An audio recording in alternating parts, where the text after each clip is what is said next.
comedian David Boyle, and I'm quitting alcohol.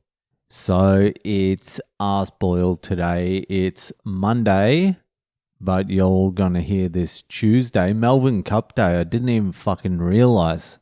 I haven't even looked at the fucking horses. But anyway, I have a long Ask Boyle today, so I'll have to talk about the fact that fucking Iron signed a $9 billion deal with Microsoft and Cypher signed a deal with Amazon. I'll have to talk about that tomorrow because I have a monster fucking Ask Boyle.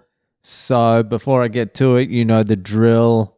If you have a question for one of the greatest minds of the generation or any generation, comedian, philosopher, master, investor, Le Boyle, then head to my website, boylecomedy.com. It's all there. You know the drill. I don't just want fucking questions. I also want stories. Fucked up Fridays. Don't be lazy cunts. Get one in for me. Anyway, it's time for this week's Ask Boyle. I'm lying on the hard wooden floor in the Echo room. No towel over my head today because it's too hard to read and Ask Boyle with a mic in one hand, the phone in another, and fucking trying to keep the towel just hovering at the right height. So here we are. You're going to get a little bit of an echo. So this week's Ask Boyle was sent in anonymously from nowhere. And here it is. Hola Boyle, getting straight to it. My best friend, let's call him Carl, has landed on the wrong side of alcohol addiction, or rather the effects of alcohol turn him into a dopamine hunter with absolutely no sense of there being a tomorrow.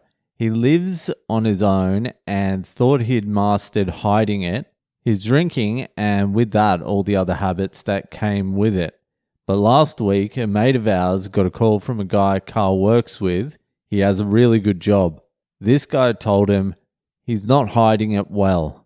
The only one who hasn't figured it out yet is the CEO. The crux with his job is that he's in charge of the finances for a company that has a lot of money, and his alcoholism leads to drugs, sex, and gambling.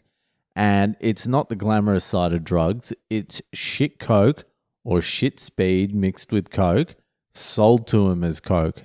The sex is with cheaper levels of prostitutes, which he obviously doesn't mention to any of the girls he's dating at the time for about a billion reasons. His way of hiding his missteps is just to say that he's ill. This motherfucker is the most ill person the world has ever seen. Also, want to add, I am in no way better here. I just happen to have a family, 2 kids. I can't take drinking and everything that comes with it. When you wake up at 5 a.m. to someone who won't stop shouting about cereal, fucking welcome to my life too, and watching Bluey, but our past means I don't really have a leg to stand on when it comes to giving guidance. If I were in his position, I'd 10,000% do something similar. And last week, before all this, I noticed on Find My Friends that he'd been sitting at his local for about 24 hours. So I went to pick him up and he was in a state. The night before, he had ended up with 4 guys who had just gotten out of prison in his apartment, and they'd done whatever powder they had access to until 8 a.m. when he had to stop to do a work meeting.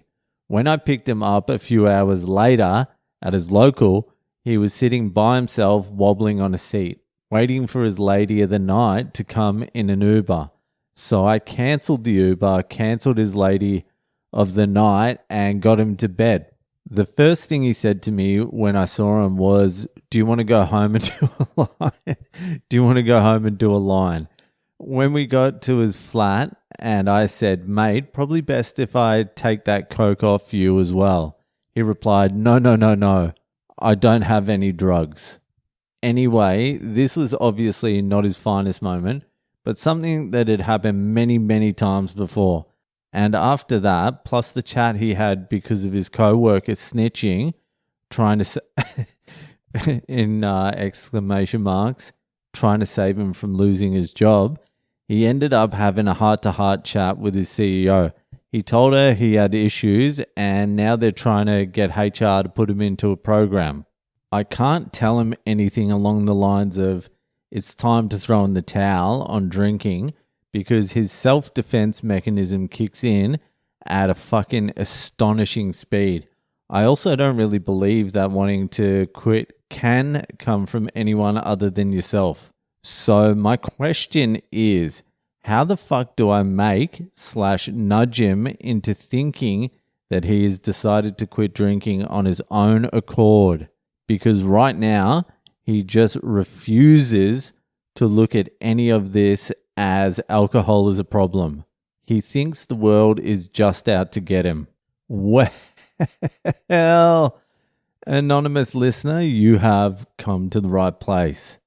Look, I'm telling you this right now, there's very little you can do to help this cunt. The problem is he doesn't have anything that he cares about. He doesn't seem to care about his job. He's not married, doesn't have kids.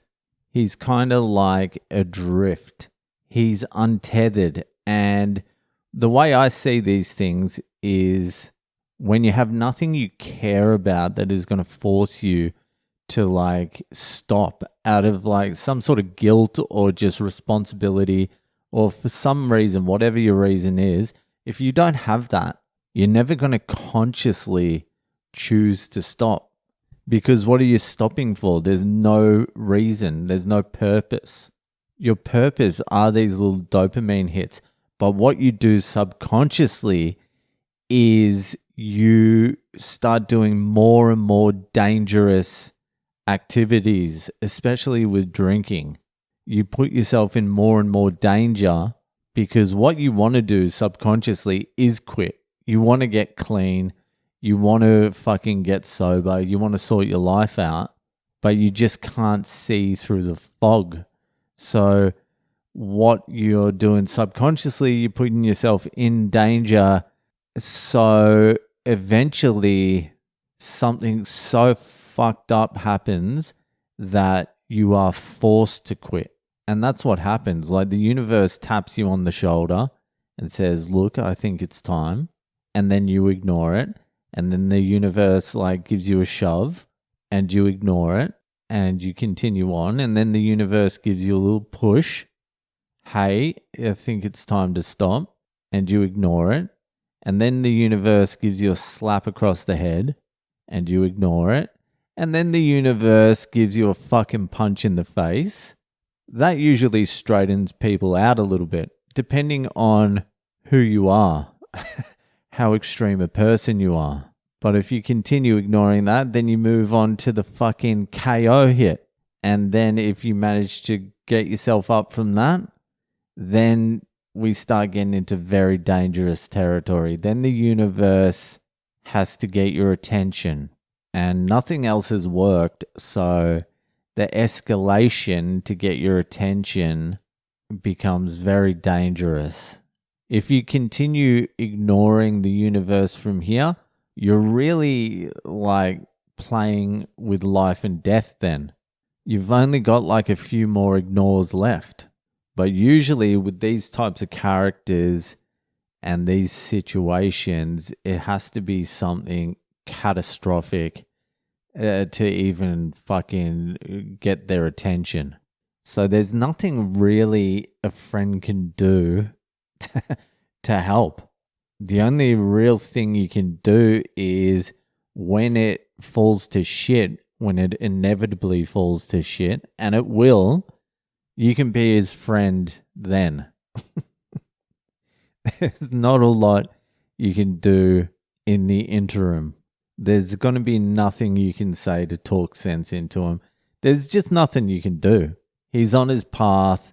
He has to live it. There's no intervention that can be done. There's no wise words that can be quoted. You just have to let him take the hit. I wish there was another way, but this is the only thing, especially being untethered. There's nothing much to do here except wait and hope that it isn't catastrophic before he gets the message. Anyway, fucking, I hope that helped. Let me know what happens with this Dejeni. Thanks for the question. That'll do, and I'll see you the fuck later.